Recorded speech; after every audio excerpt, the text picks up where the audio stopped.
What's going on? Welcome into the Matt Bernier Show, part of the In the Money Media Network. My name is Matt Bernier. You can follow me on Twitter, at Bernier_Matt. Today is Monday, November the 16th, 2020. However you're listening to this thing, thank you for doing so. A number of ways to find the podcast, and I believe, if my memory serves me correctly, this is episode 41 of the Matt Bernier Show. You can find the show audio only, Apple Podcasts, your Android device, SoundCloud, inthemoneypodcast.com. So many different ways to find this show. You can also find all the other podcasts that In the Money Media has to offer, including the flagship show, including Talk Racing to Me with Naomi Tucker, including JK Plus One with Jonathan Kinchin, the Redboard Rewind with Spencer Lugenbuehl, Nick Luck's Daily Podcast, you name it. There's a million things you can find in themoneypodcast.com or any of those other spots that you get your podcasts. Or if you listen on YouTube and you watch and follow along, you get involved with the Friday feature and things of that nature.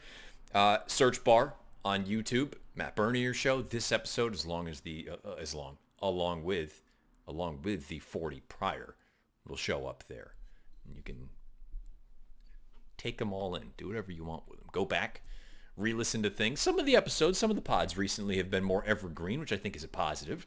You know, there's not necessarily a finite shelf life for them. You know, you can go through and listen to different things, take notes, especially last week's show, which is going back and looking at the last 7 Breeders' Cup races from 2020, the Classic through the, I'll say it, the Big Ass Fans Dirt Mile. And today's episode, we will go through the remaining 2 races that were on the Breeders' Cup Saturday card, the Turf Sprint along with the Filly and Mare Sprint, and go over the 5 races from Friday, the 2-year-olds, the juveniles. I will be totally upfront with you. The 2 turf sprints, I will go over them, but they will be very brief for reasons that many of you already know.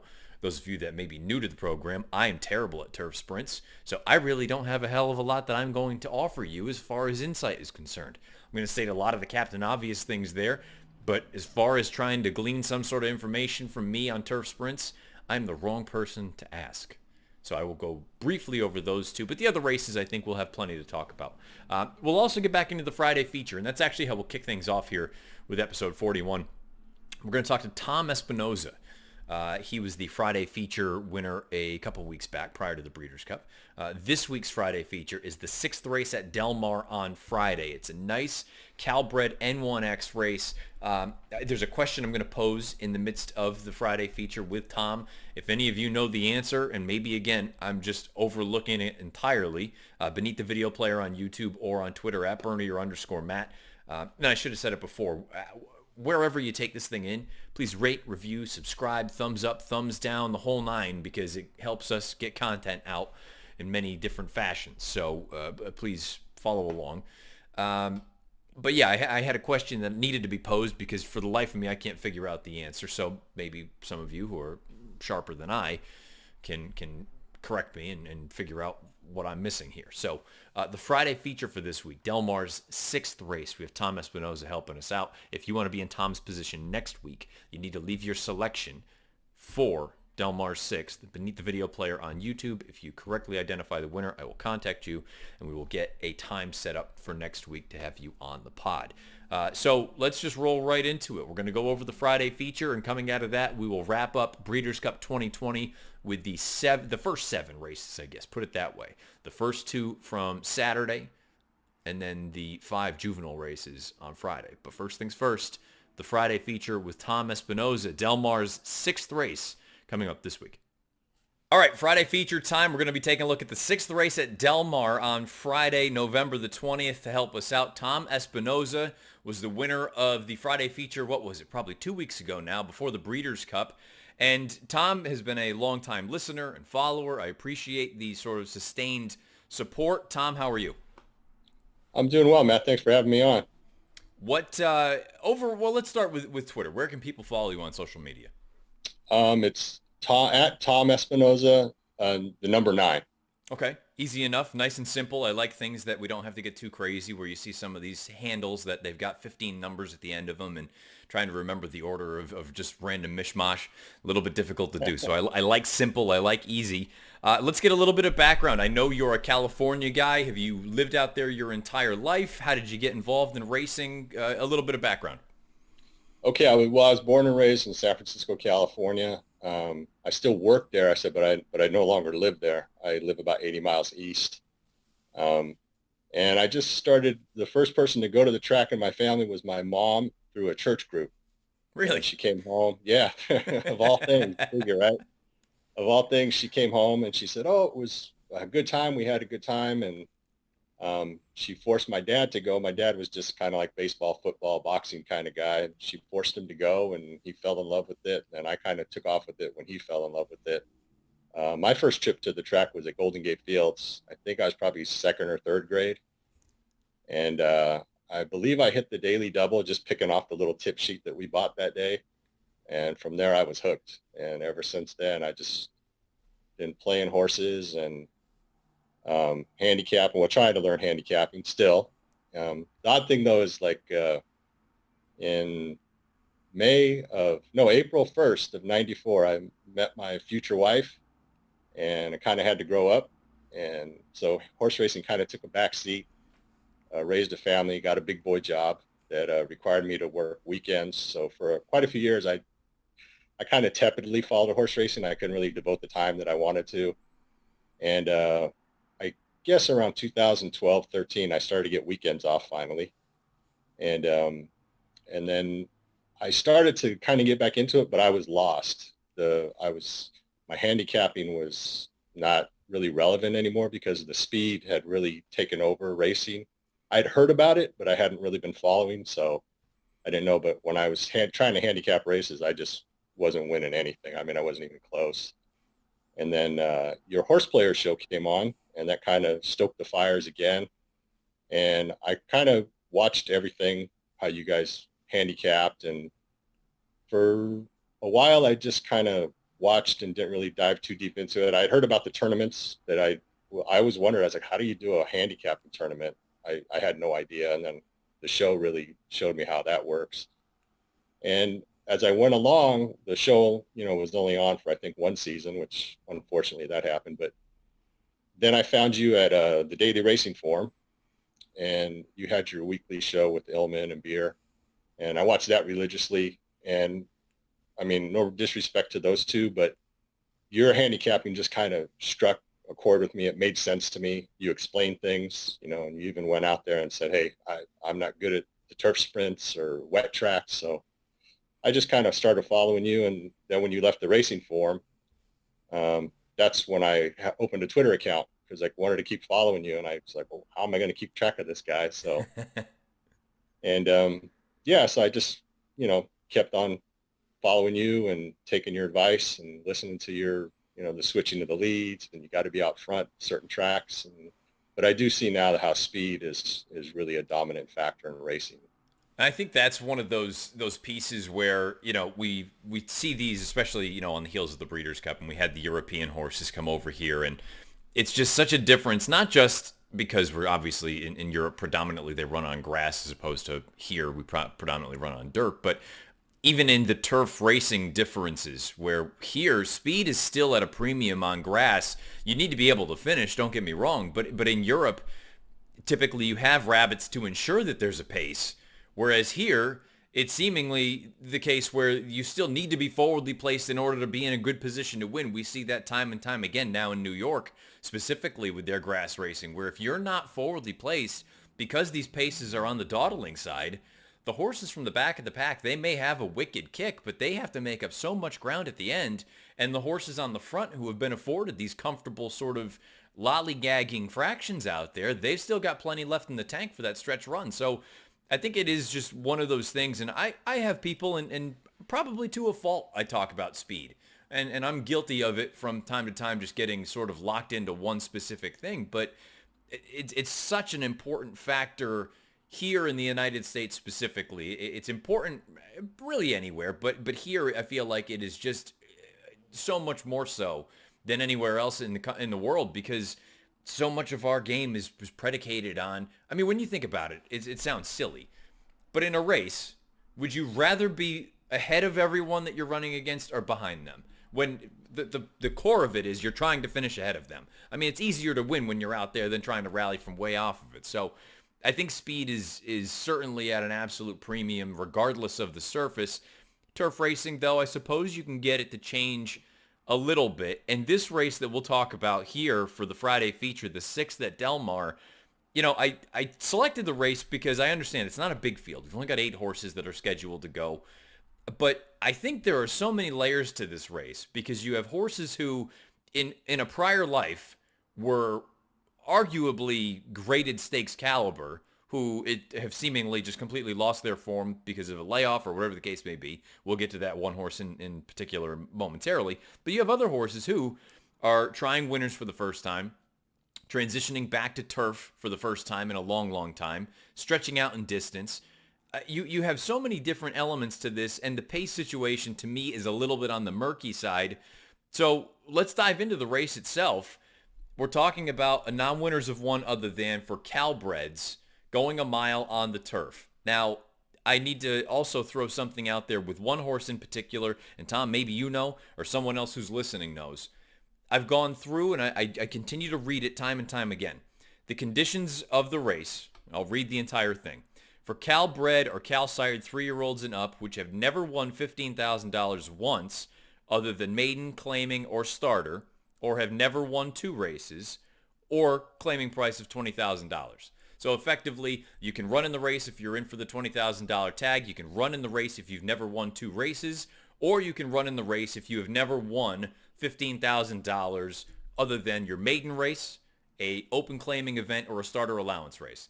Which leads me to the number 4 horse, Handsome Cat. I don't know how the horse is eligible for the race and not in for the tag. Now, these are the early PPs. Maybe something will change in time. I mean, am I missing something? He's won at the N1X level, 2 starts back at Santa Anita, going 6 furlongs on dirt.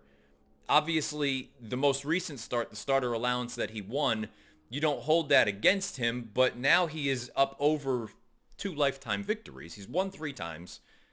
I don't know how he's eligible for this race to not be in for the tag. I feel like he could run in it, but I don't have him listed as in for $20,000. So maybe I'm just missing something. I don't know. Maybe you can help me out here.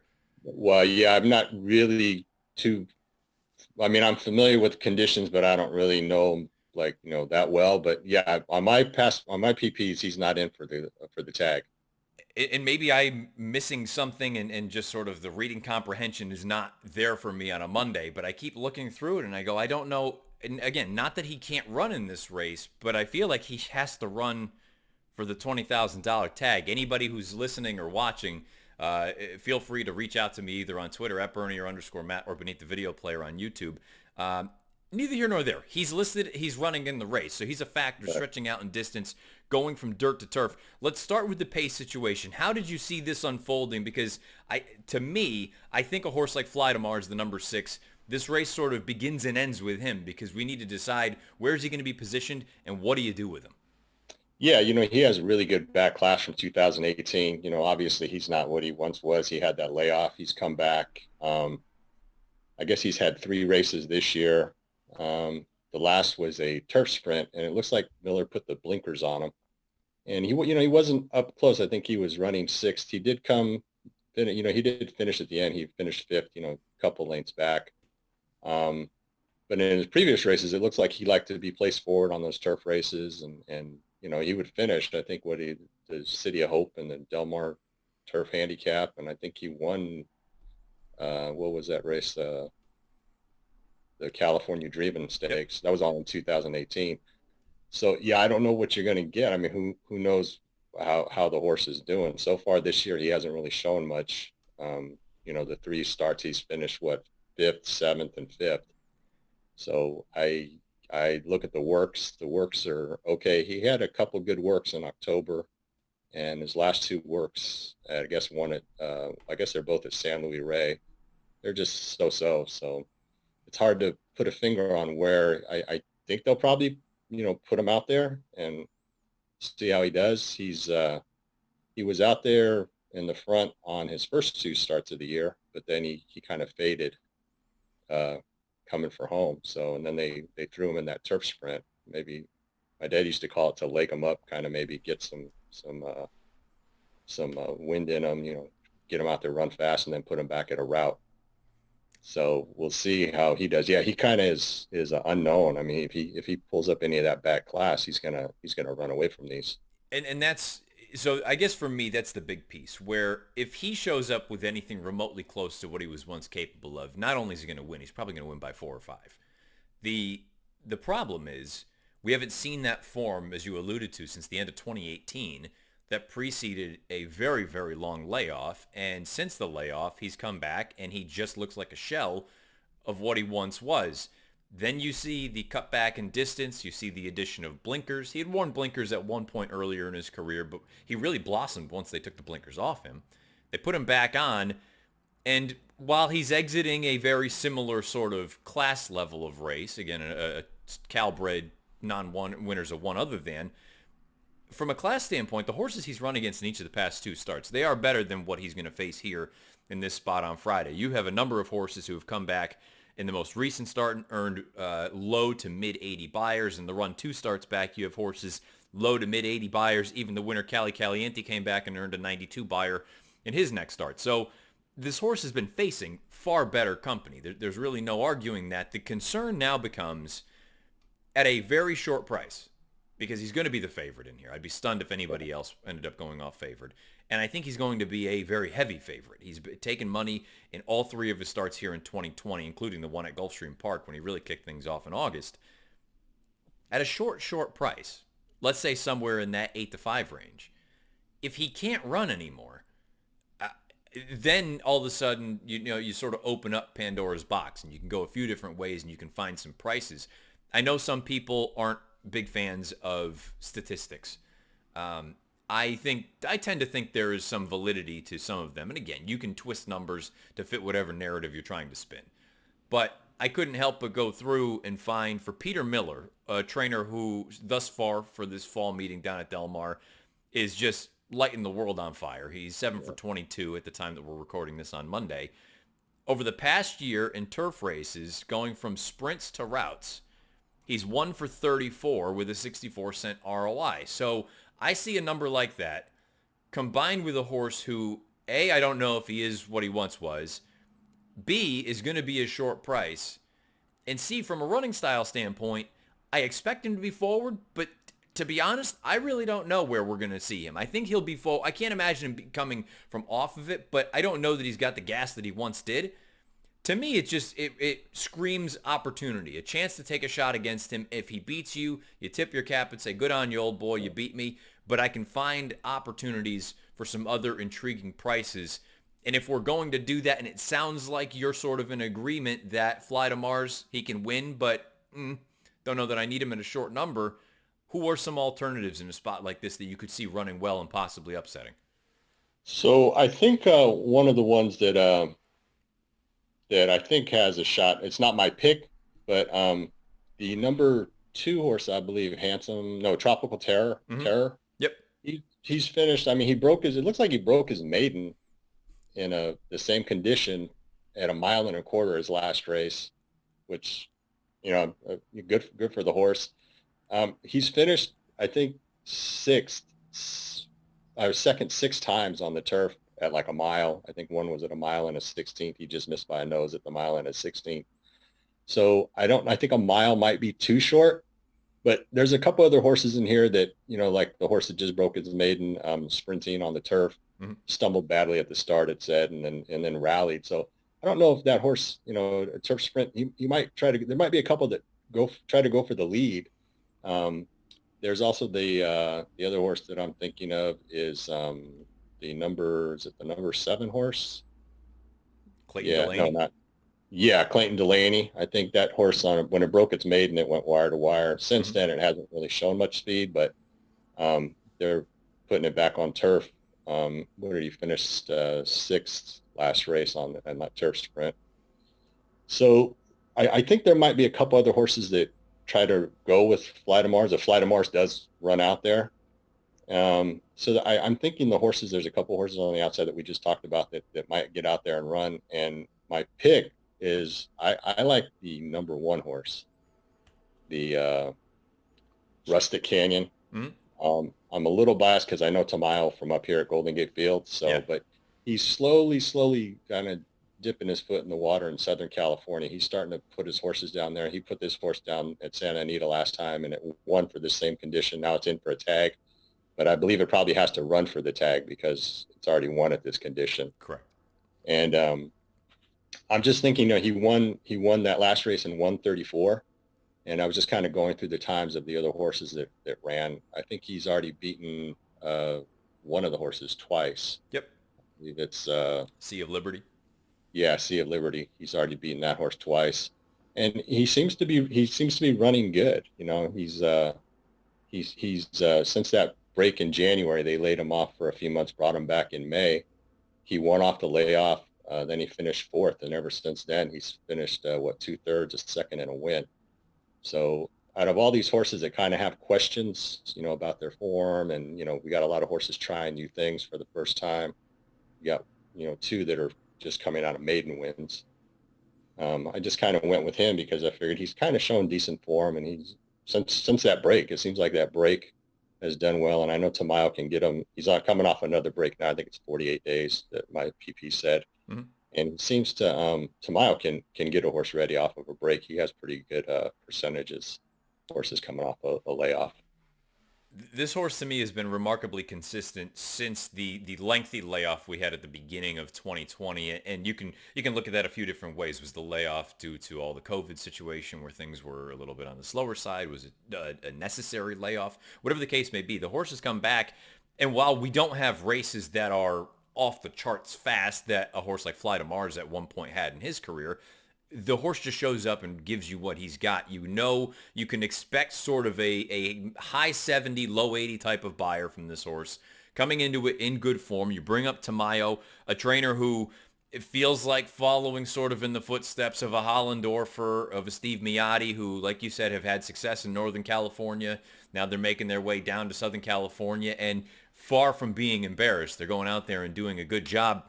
Numbers for the trainer: past year turf route winner, last out 5 for 17, 11 in the money, so obviously can maintain them, keep that form good and solid. You brought up has already defeated a common foe in here on multiple occasions. I don't see any reason why that would be sort of the tables would turn in a situation like this. And, I'll be curious what your thoughts are. From a running style standpoint, I think this horse is actually going to work out a beautiful trip in here. I would imagine you're probably going to save every inch of ground, maybe 3 or 4 off the lead. And to your point, between the stretch out sprinters and Fly to Mars, who is also stretching out, obviously, but a horse who has shown that sort of early foot in the past, I think you could have a little bit of a swifter pace than something like Timeform US is suggesting. They have a blue bar indicating a slower pace, maybe favoring the horses that are on or near the early lead. To me, I think it could be a little bit, put it this way, I think at the very least it'll be a fair pace, where if you like a horse trying to rally from off of it, I think you should have every opportunity. But I think your selection, Rustic Canyon, is probably going to trip out in here.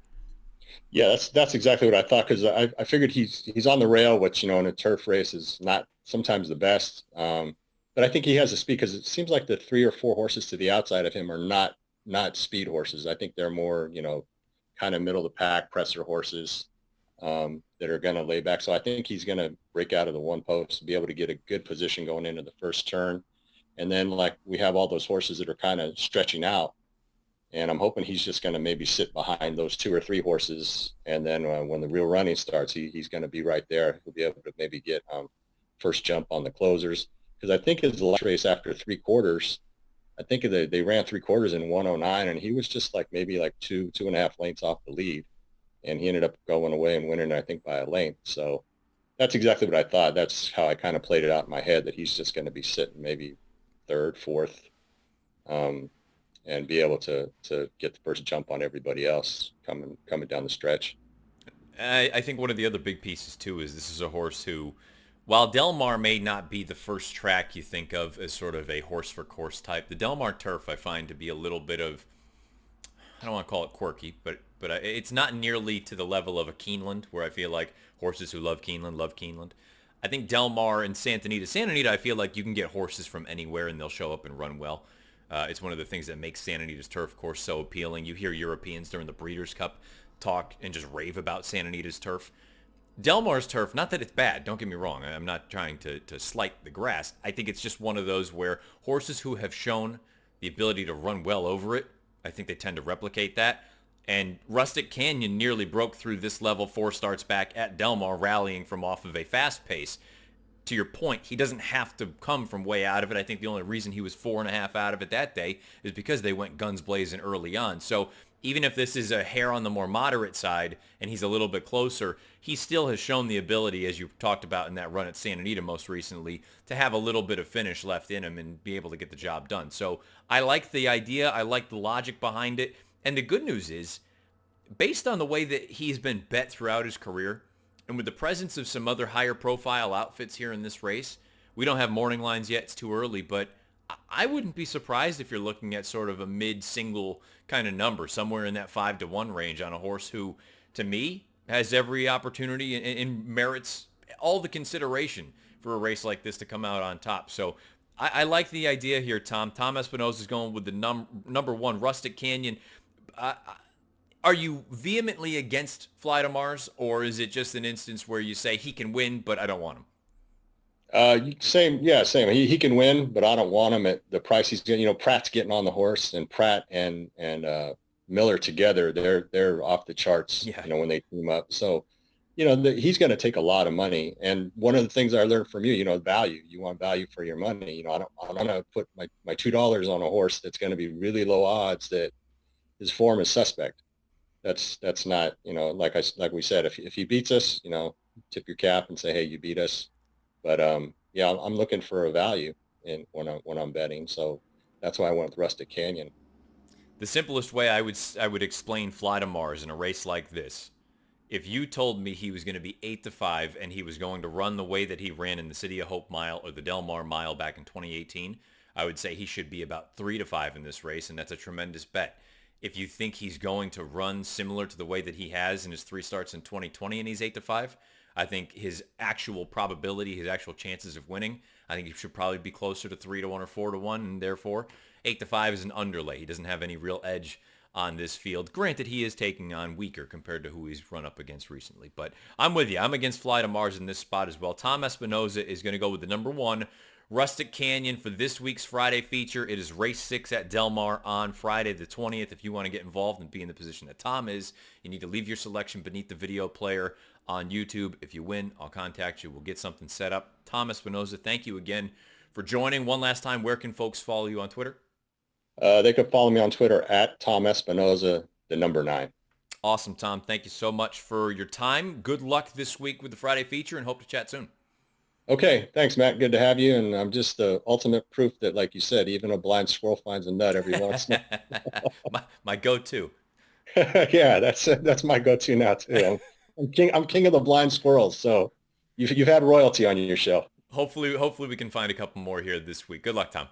Okay. You too, Matt. Thank you. Thanks. All right, folks. I wasn't kidding. Going to keep it very, very brief here because I'm going to save your time and mine both. The Breeders' Cup Turf Sprint for the first time is won by a European. I believe this was the 13th running of the Turf Sprint, and finally we have a Euro who has come over and won. The 4-year-old filly Glass Slippers. She wins with a very slick ride. Scraping paint, able to tip out, gets the job done by a half length. 104 Beyer, 121 time form US rating. The numbers are slightly off again if we're using that sort of 20-point differential, that 20-point scale between the two figs. In a turf sprint, look, let me rephrase that. Turf sprints, figs are obviously done the exact same way that the other races are done. Different distances and surfaces and things like that. But having said that, do with this what you will. Turf sprints, I'm far from an expert on.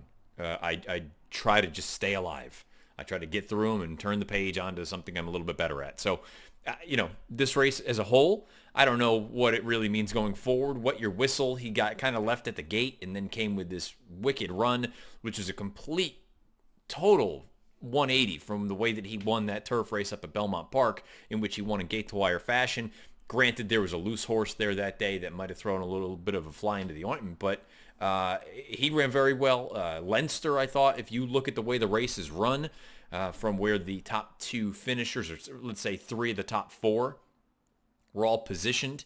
Leinster was the closest to the pace. The fractions you can see down here at the bottom, 21 and 1, 43 and 4 for a half. They stopped the clock in 5.5 furlongs and 101 and 2. So I thought it was a good effort from Leinster. Most people, I'm sure, the obvious trouble in here was Imprimis. He gets stopped cold probably about the 8th pole, trying to find a space to go for Irad Ortiz. Unfortunately, at that point, you're toast. You got nowhere to go. So just bad racing luck. I don't think there's really anything else to say about that.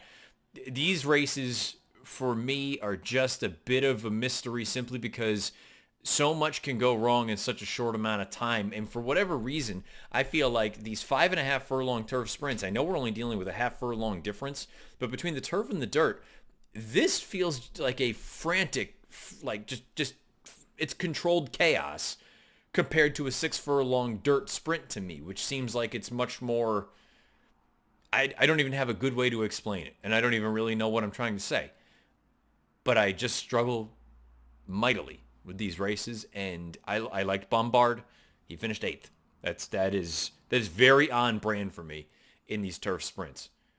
So again, I don't have a hell of a lot else to say. Glass Slippers gets the job done. The first Euro to win a Breeders' Cup Turf Sprint. Pays $22. Wet your whistle. Nice rally from the back of the pack. Leinster ran well given the way the race sort of set up and the way it played out. Extravagant Kid ran fine. Got stormy. Got a little bit tired in deep stretch. And the obvious trip in here was Imprimis being stopped as badly as he was. Outside of that, I don't have a hell of a lot to offer.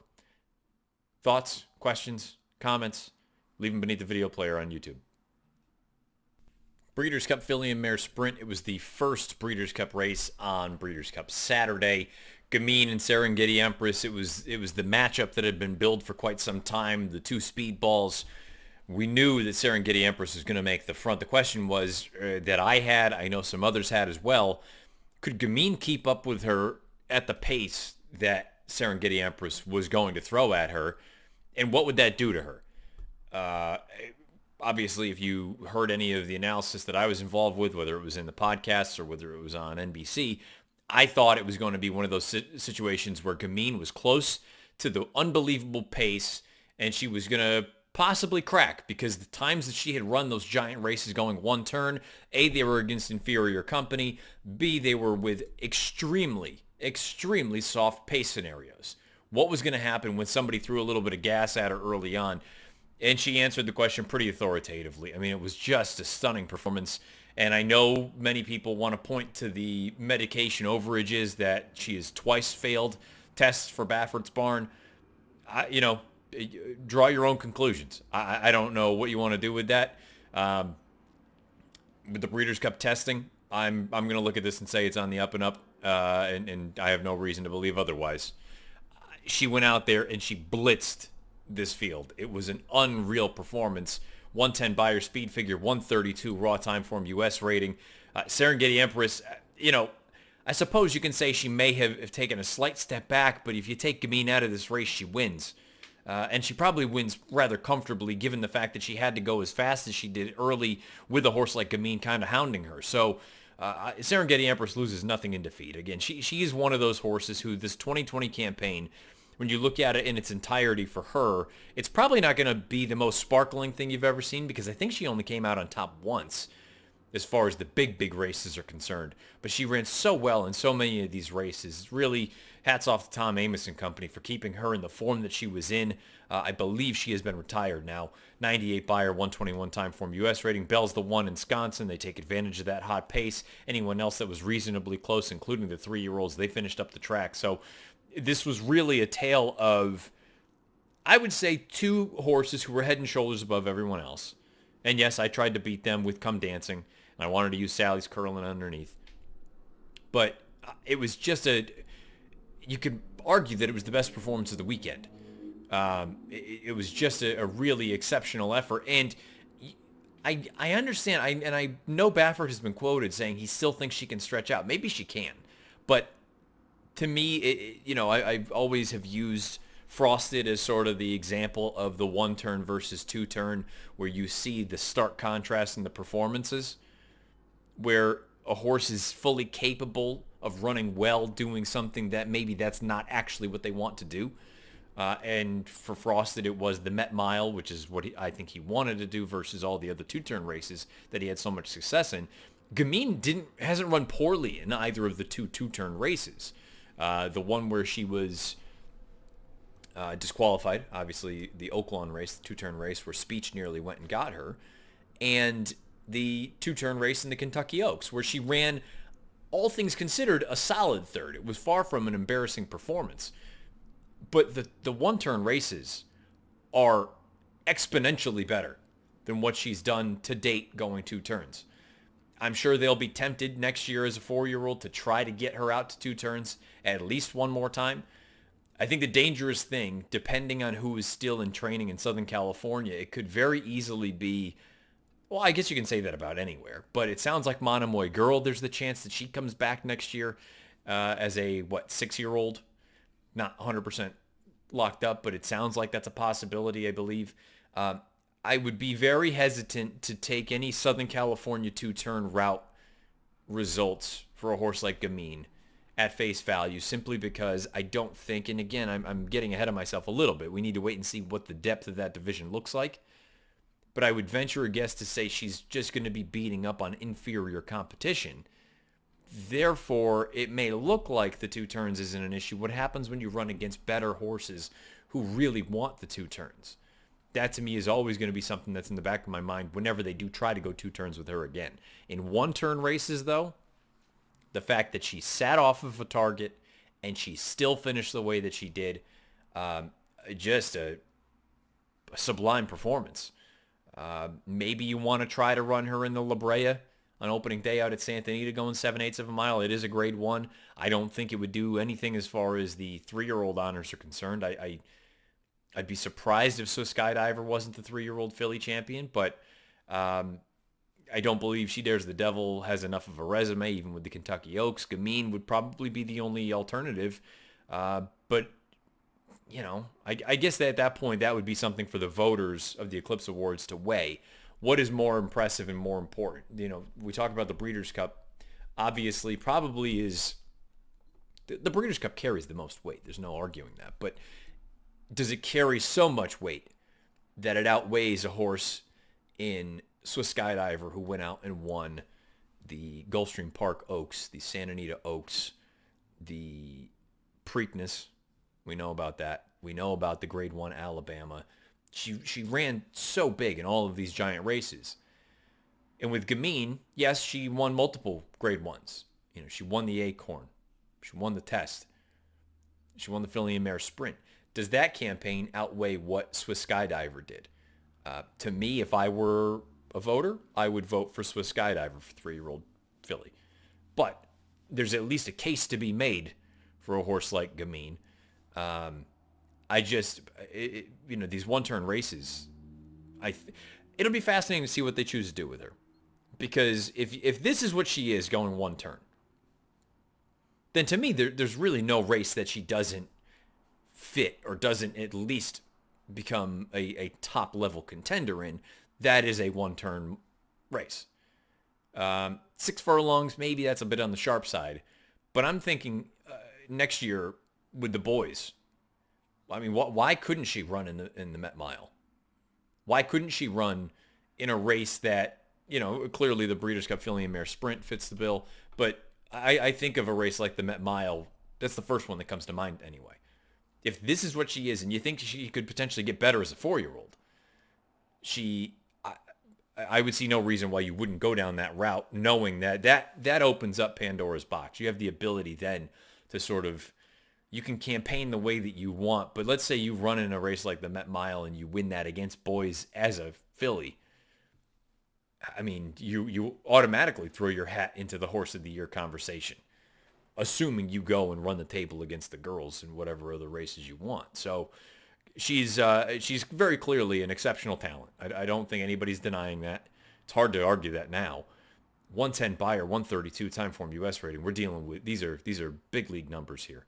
Serengeti Empress loses nothing in defeat, but the show and the filly and mare sprint, it all went through Gamine. Shifting our attention to Future Stars Friday, we will begin with the Breeders' Cup Juvenile. 2-year-olds, mile and a 16th on the main track. Essential Quality gets the job done beneath Luis Saez for Brad Cox. It was a wicked weekend, really, for Brad Cox as a whole. Monomoy Girl, Essential Quality. We'll talk shortly about Aunt Pearl. This is a fascinating race to me because you take a look at the pace situation, you take a look at the final figures that were earned, and the way that these numbers were earned, and I almost have more questions going forward than I do answers. Essential Quality wins the race, 95 Beyer, 112 time form US rating. He has taken steps forward in all three of his starts from a speed figure standpoint. He has won pressing the lead. He has won from well off of it. He has the pedigree that would suggest he's going to run all day. He has top flight connections. At face value, there's a lot to like about this horse, and to make you think, you're looking at a horse that's going to be on the short list of contenders for the Kentucky Derby in May. That may all play out. But it also needs to be acknowledged that the pace signed on in this race was astounding. They went, I wouldn't even call it fast. They went blistering for 2-year-olds, some of them trying 2 turns for the first time. 22-2 for the opening quarter, 45-1 for the half. 10-2 for 3/4. They stopped the clock in 42 flat. Not only were they going fast, they were duking it out on the front end. It wasn't like you had one runaway break off. You had 3 or 4 horses up there really throwing it down. So Essential Quality, while he carried ground, he had the run of the race in my opinion. So there's the first piece to sort of look at. The second piece, they kind of go in tandem. The second and third place finishers.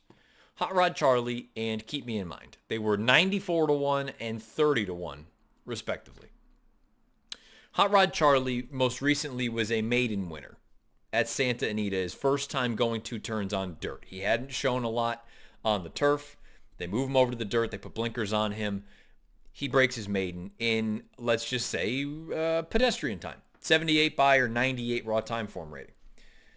Shows up here in the Breeders' Cup Juvenile, has some pace to run at, is in a similar position to that of Essential Quality, looks like a winner at about the 8th pole, and he gets run down by Essential Quality, loses by 3/4 of a length. Earns a 94 Beyer and a 111 time form US rating. So pretty significant steps forward here from his maiden score in his most recent run. Now, not out of the question, or out of the realm of possibility, that that's all within reason. Second time going 2 turns on dirt, second time wearing blinkers with an advantageous pace situation in front of him. Not out of the realm of possibility that he moves forward. Keep Me in Mind. Another horse who takes advantage of the pace situation, closing from last. Blinkers go on for the first time for Robertino Diodoro. This horse was the runner-up in the Breeders' Futurity at the beginning of October behind Essential Quality. So you can look at that immediately and say, key race, those 2 horses, the first and second place finishers of that race, they come back and run first and third in the Breeders' Cup. The 83 Beyer he had earned in his race prior, 92, again, within reason, not totally out of left field. Blinkers go on, maybe he's a little bit more focused, and again, the pace situation we've already discussed.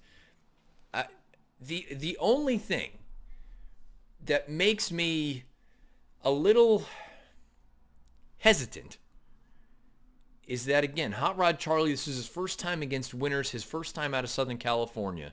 He didn't have the run of the race, but he had a lot of things go his way. Keep Me in Mind is now an 0-for-3 maiden thus far. Now, he's a very good maiden. I'm not even going to say probably. But he's 0-for-3 with 2 runner-ups and a third-place finish to his name. He had everything go his way as far as the pace is concerned. He's not on the short list, or at least he wasn't going into it, clearly at 30-1, of the most likely winners. Jackie's Warrior was bet down to odds of 9-10. In his first time going out to 2 turns, he was coming out of blowout wins in all of his starts thus far. Multiple Grade 1 winner, wins the Champagne for fun. Tries to go out to 2 turns, and when I first watched the race, there's a lot to digest as you're watching a race and you're trying to see who's positioned where and what the fractions are and who looks well, all that stuff. And at face value, I said, or at first glance anyway, I said, yeah, you know what? I get it. The people talk about the two-turn thing and they think maybe it's a little bit overblown. Maybe it's not. I think it's important, especially with a horse who's going to be not just a favorite, but a prohibitive favorite. And I said, the two-turn thing, there's no guarantee that it was going to work. But then you go back and look and see the way the race was run and where he was positioned. He was involved in that skirmish early on. I'm going to call it a skirmish, with the 3 or 4 horses just absolutely throwing it down on the front. And he's the only one remotely close at the end. And I thought he just kind of plugged on at the end. And when I say plugged on, I don't mean just kind of plodded. He kept going. He tried. He was exhausted, and rightfully so. But this was a good effort from him when you think about it from the way the race set up. He was close to a hot pace, first time going 2 turns. He doesn't totally pack it in. Yes, he gets run over by 3 other horses, but they all had much better runs of the race than he did. He did all the dirty work and paid the price for it. So now I'm looking at the top 4 finishers, and I say Essential Quality made plenty of sense going into the race. Hot Rod Charlie, you couldn't have paid me to touch him at 94-1. Keep Me in Mind, I guess if you liked Essential Quality, Keep Me in Mind makes sense because that Breeders' Futurity, maybe it is just a key race. And Jackie's Warrior makes plenty of sense. So now we keep going down the list. Ron Bauer, I liked him. I thought coming in from Southern California, he would have the hot pace to run at.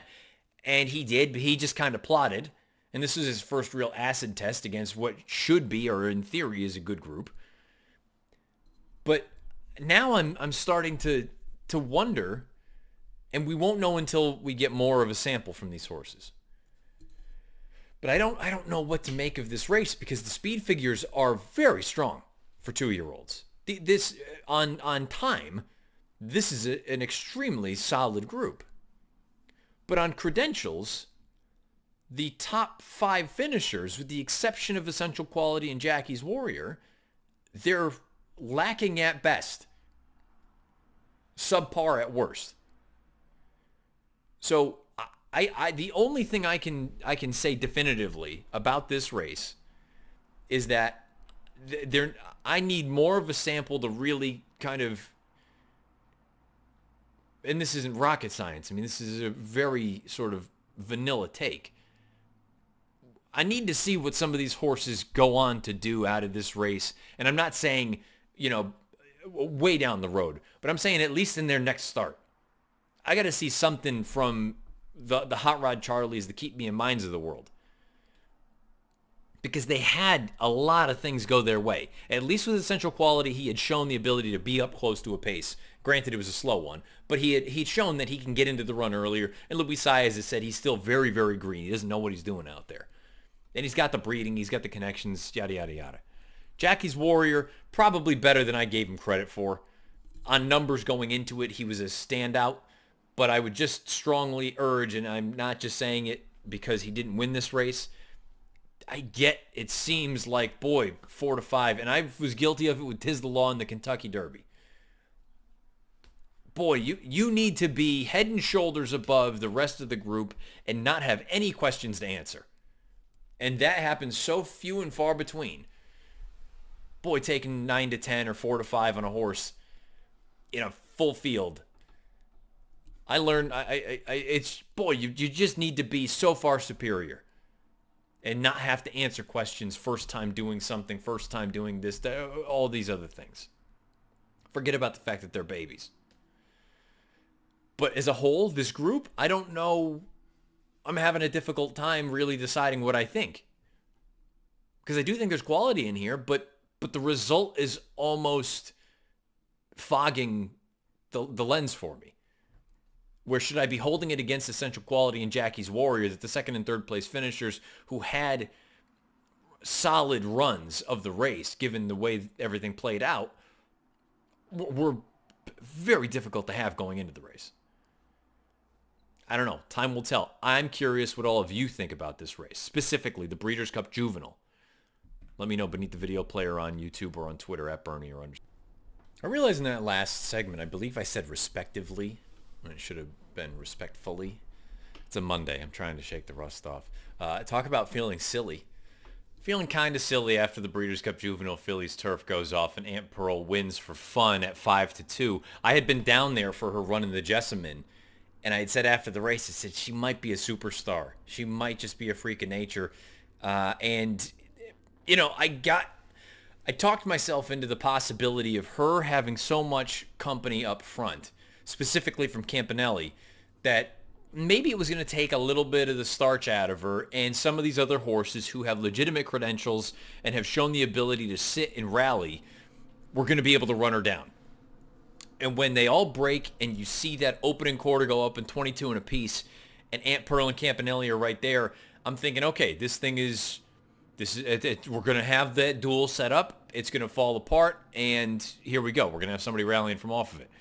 And then when Frankie Dettori took Campanelli about, I'm going to say 2 or 3 paths off the rail, rounding the first turn, and Flo and Aunt Pearl were able to continue on and opened up on them, I was a little bit, I'm sitting there going, I don't know if I like this for me as someone who didn't back Aunt Pearl. Because when she was able to open up and you could see her, I'm not going to say throw up the flaps, but basically just sort of take that deep breath because nobody was hounding her. And then the fractions flashed up at 47-1 for the half. I said, oh, buddy, this is going to be tough. Because unless she comes to a complete crawl, which there was no reason to believe she was going to, she was going to be difficult to run down. And it almost looked like a carbon copy of the Jessamine, where she went fast early.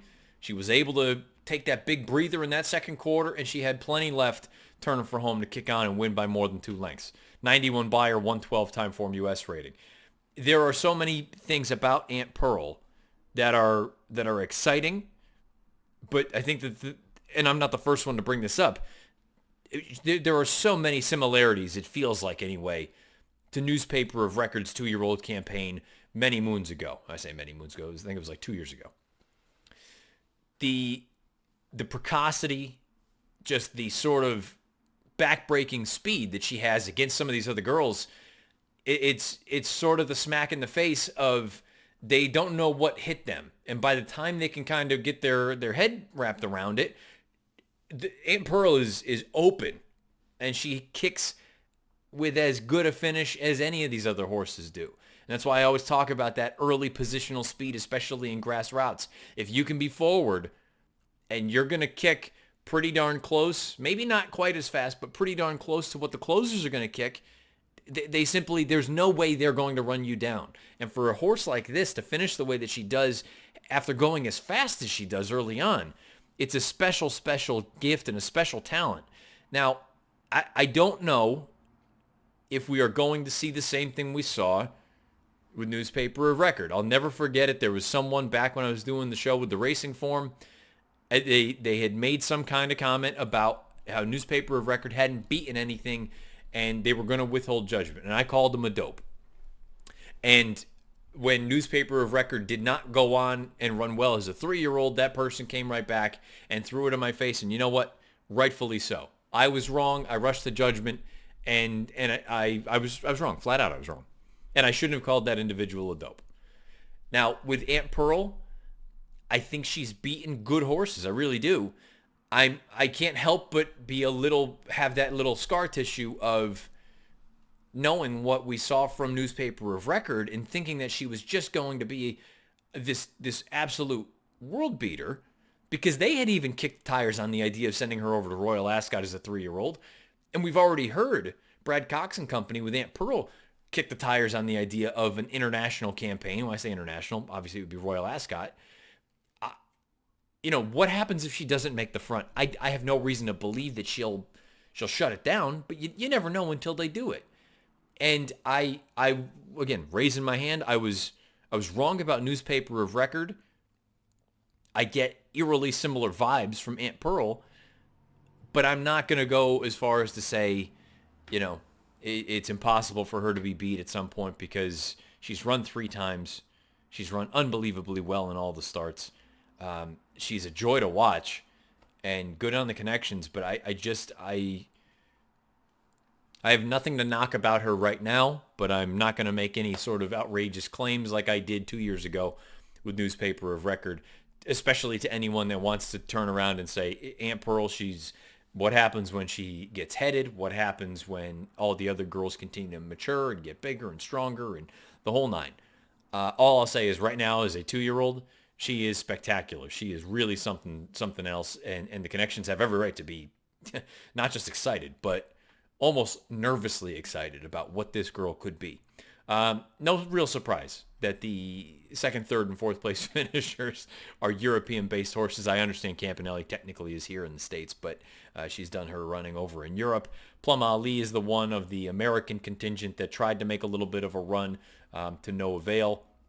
All in all, and the reason I say I feel a little silly, not only did I think Aunt Pearl, after that run in the Jessamine, I said she might be a superstar.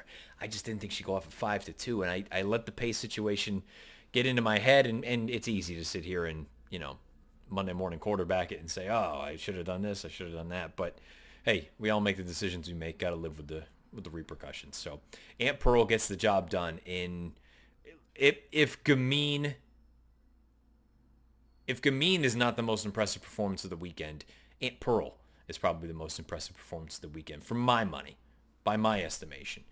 Let me know what you all think of Aunt Pearl in the comment section beneath the video player on YouTube, not just from this performance, but going forward as a 3-year-old. Breeders' Cup Juvenile Fillies, Vequist gets the job done over Day Out of the Office. 93 Beyer, 110 Timeform US rating, scraping paint beneath Joel Rosario. I guess one of those, if you really liked the Frisette, which on paper coming into the Juvenile Fillies was the fastest of the 2-year-old filly prep races, then you probably made out quite well because you got odds of 6-1 over 4-1 and your exacta came back about $50 for a deuce. There's a lot that you can talk about with this race. Let's start with Princess Noor, who went off as your 9-5, I'm going to say lukewarm favorite, because Simply Ravishing took plenty of money and nearly got up there for favoritism.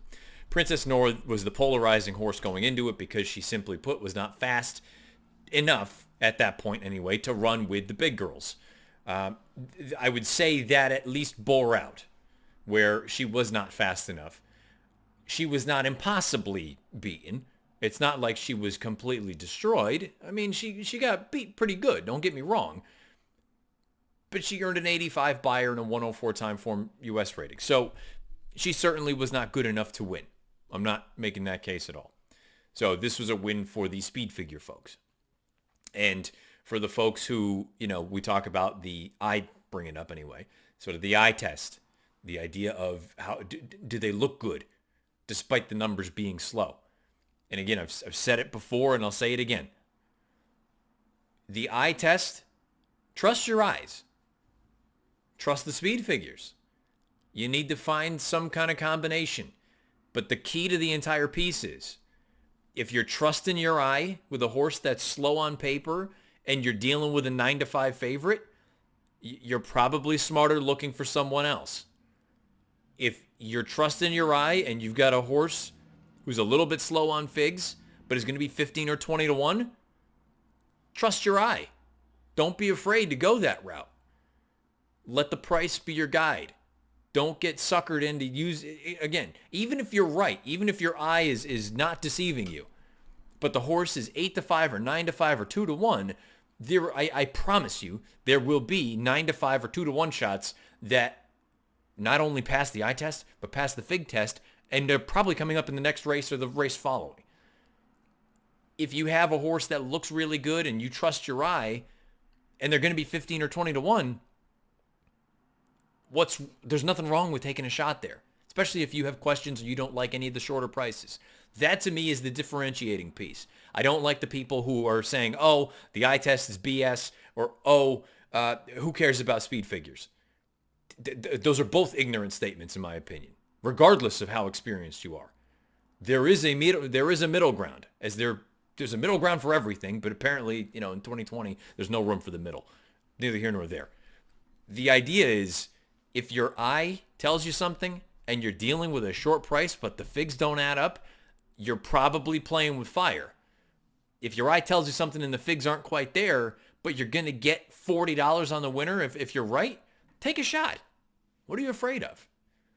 I think there is a middle area there. And that's all I'll say about Princess Nor. Now, with the two fillies coming from New York, Vequist saves ground every inch of the way, a daring ride from Rosario to hang down on the rail. Day Out of the Office just floats just a hair out. I think she got short at the end. This was not a super taxing pace, in my opinion, for girls that are of this quality. So it makes me wonder if Day Out of the Office, simply put, just the distance may have got to her. Vequist finished really well, and there's every reason to think that she's going to be a horse that you're going to need to deal with going forward as a 3-year-old for a race like the Kentucky Oaks. We talk about horses coming off of perfect trips. You know, she's going to be the favorite in whatever race she runs in next. I don't know when or where that will be. But all I would say is she had effectively the perfect trip in here. Do you want to take a perfect trip horse who's going to be an extremely short price, unless she just is head and shoulders above everyone else in the field? And we'll find out in time. But it's just something to file away. Doesn't mean that she's not going to be and doesn't deserve to be one of the favorites for the Oaks. But in whatever her first race back is going to be, because she's going to be the 2-year-old filly champion, unless someone like Aunt Pearl, you know, bucks her head and ends up making a statement. But I'd be surprised, just because people here in the United States don't value turf racing as much as dirt, which is another story for another day. That's I don't understand it, but it is what it is.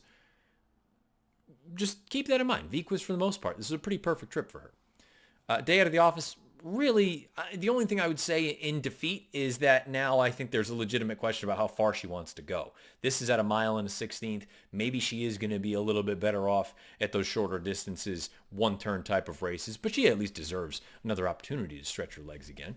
Girl Daddy was wide in this race. I thought she ran quite well, all things considered. We haven't seen her since the beginning of September. She'll be a sneaky one, I think, going forward, where the distance I don't think is going to be the thing that gets her beat. I think it's going to ultimately be, is she good enough to run with the other girls? And considering how lightly raced she is and what she's done in her 3 lifetime starts, I think there's every reason to think that she's going to be a very, very talented racehorse. And we'll wrap up with Simply Ravishing. Now, I loved Simply Ravishing going in, and I love her coming out.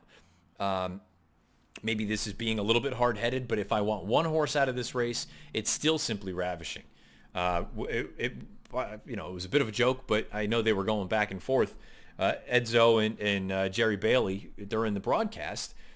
Edzo was saying that it was a brutal trip for Simply Ravishing. Jerry didn't agree with it. All I said to Edzo was, I think it was an uncomfortable trip. I don't know that it was a troubled trip. I lean more toward Edzo than I do with Jerry in this instance, because the bobble out of the gate, I think certainly that changed the dynamic dramatically, because I think she had to go from the inside to procure that inside position. When she bobbles, obviously now she's behind the 8 ball. You have to take dirt in your face, and now you got to navigate some sort of a trip from down there. Once she kind of found herself, and you can say on the far turn, maybe she's not running. But to be fair, she's in between horses in a tight position that she had never been in thus far in her career. And then down the lane, the whole situation with Princess Nor coming over, she's tiring. Simply Ravishing has to alter down to the rail again. The thing I liked most about Simply Ravishing, though, was that she continued to try. And to me, I get it. It's not the place that you want the educational trip, but I think she gains a ton from this effort, because I think this is the most educational race of her career. The other trips, in the grand scheme of things, were pretty cushy, pretty comfortable. I think this race, in defeat, I think she probably gains more out of this than she would have had she been able to go out there and set the pace like Day Out at the Office would. And I don't think she would have stopped. Put it that way. I think she gains more out of this, and I know Kenny McPeak's barn, I'm sure they all would have loved to have gotten off the duck as far as the Breeders' Cup goes. I think this could sneaky be a blessing in disguise for this horse and this outfit going forward, because I think she learns a lot in this race. And if I need to bet on one of these girls next year as a 3-year-old, it's Simply Ravishing. But that doesn't take away from the winner, the Juvenile Fillies, Vequist. A beautiful trip and a beautiful ride from Joelle Rosario. She prevails with a 93 buyer and a 110 Timeform US rating, in all likelihood locking up the 2-year-old champion filly. Breeders' Cup Juvenile Turf, fire at will. Lovely trip, able to sort of get that pocket position throughout, tracking out a door, tips out, turning for home, finishes full of run, extends, opens up on this field, wins by 3, 90 buyer, 110 Timeform US rating. This is on the heels of a victory in the Pilgrim at Belmont, in which he goes out there and sets comical fractions on the lead and has plenty left in the tank, turning for home and kicks away from Public Sector. Now, I'm guilty of saying I thought Public Sector was best in that Pilgrim because of the pace disadvantage. I also probably discounted Fire at Will simply because, I mean, it was a combination of the most recent run being the candy of all candy trips on the lead, but also, he had passed horses, but it was in a sloppy sealed race up at Saratoga. So I'm guilty of underestimating this horse going into it. He pulled a beautiful trip, and he had plenty left down the lane. Really, a no question winner. There's no two ways around it. Mike Maker and company really well done with this horse. He gets the job done pretty emphatically. Battleground rallied from off the pace, in between horses, rounding the far turn, carried a little bit of extra ground, finished well based on pedigree. This horse, you would imagine, longer is going to be better. I have no reason to question the fact that as a 3-year-old, this horse is going to be a serious runner in some of the biggest races in Europe for Coolmore. And folks, out of door, the horse that I liked for Wesley Ward, I think it was, in my opinion, pretty clear. He just didn't see out the distance. I didn't think that was going to be an issue for him, especially with the way the race was run. I thought it was a relatively comfortable pace situation, 23-3, 48 flat, 12-3 for 3/4. And it looked like for a moment, I got a little bit of a thrill at the top of the lane, and he just couldn't see out the distance. And who knows, maybe as a 3-year-old, he'll continue to, sort of develop and progress. But to me, that was probably as good as it's going to get as far as trip goes. You're not gonna get much better than that, and he just couldn't quite see it out. Cadillac, nice effort from this horse coming over from Europe as well. Seal Away might have been a little bit unlucky, but I thought he was just sort of up and down the lane. Early on, there was quite a bit of traffic down the front side the first time going into the first turn. Had a couple horses check. One horse, the rider even lost the irons. Seal Away had to sort of steady out of a position. I think he probably would have been more mid-pack as opposed to rallying from the back. He did put in a nice bid, a fine effort for that horse who had looked so good in his most recent run over at Longchamp.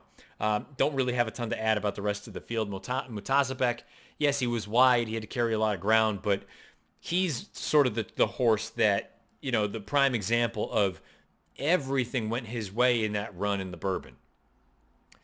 He had a wicked pace to run at. Yes, he carried a ton of ground, but the idea is the last thing you want is to get this horse stopped when he's got a full head of steam and everybody else is crawling, crying for mom because they've gone too fast early on. So he had everything play out in his favor in that Bourbon leading into this race against better horses, maybe with a pace situation that was going to be to his disadvantage. And unfortunately for him and folks that backed him, I think that kind of played out. So do with that what you will. Public Sector, I thought he was frankly, I thought he was poor. I thought it was a bad effort all around. Disappointing performance from that horse. And outside of that, I don't really have much to add. New Mandate was lit up like a Christmas tree early on. And obviously he paid the price down the lane at 7-2, or excuse me, at 7-1. He was a little bit of a hot horse as far as the wagering was concerned. But no doubt about it, winner. Fire at Will was the best horse in the Breeders' Cup Juvenile Turf. And he's shown a willingness to be forward. He clearly can stalk a pace and be effective. I have no reason to think the distance is going to be anything that beats him. He's a declaration of war out of a Kitten's Joy mare. And he goes out for a great trainer in Mike Maker. Interesting horse going forward. Fire at Will is. He gets the job done in the Juvenile Turf. We'll button up episode 41 with the Juvenile Turf Sprint. Again, I'm not going to dive too much into this other than Golden Pal is, when I heard Wesley Ward was suggesting that this might be the best horse when it's all said and done that he's ever trained. And that's a pretty bold statement. Wesley Ward's had some really exceptional runners over the years, but this was a big league effort for him to run the way that he did. He blows out of the gate like an absolute shot. And then Irad grabs him a little bit. He throws his head, but then quickly comes to hand, relaxes, and can open up on the field pretty much at will. If you want to say he was getting a little bit short late, I don't know, maybe, but at that point, it was all over, but the shouting. 90 buyer, 105 time form U.S. rating. He wins rather comfortably at 4-5. Cowan runs second. You better believe it runs third. Again, I don't have a hell of a lot to add here. An impressive performance. What does it mean? Your guess is as good as mine. I'm sure they'll go back over to Europe with him next year as the 3-year-old, just simply because I think we're a little bit limited here in the States as far as our proper turf sprint competition is concerned. But Really exceptional effort from a very, very talented racehorse. No two ways around it. Golden Pal wins the Breeders' Cup Juvenile Turf Sprint. If you have any comments, any questions, any thoughts about any of these races or this week's Friday feature, the 6th at Del Mar on Friday afternoon, leave the questions and all that jazz or your selection beneath the video player on YouTube. If you listen audio only, Apple Podcasts, SoundCloud, InTheMoneyPodcast.com, your Android device, please rate, review, and subscribe. If you're over on YouTube, make sure, again, easy enough, Matt Bernier Show in the search bar. Make sure you subscribe to the In the Money Media channel and make sure the bell icon's lit up so you get notified anytime new content is uploaded, whether it's this show, whether it's the Players Podcast, whether it's anything that we do video-wise over on In the Money Media. If you want to follow me on Twitter, at Bernier_Matt. I will be back next Monday with episode 42, and we will have a new Friday feature. Until then, again, get involved with the Friday feature. Leave your selection beneath the video player. Good luck however you play, whatever you play, or wherever you play. This has been episode 42 of The Matt Bernier Show.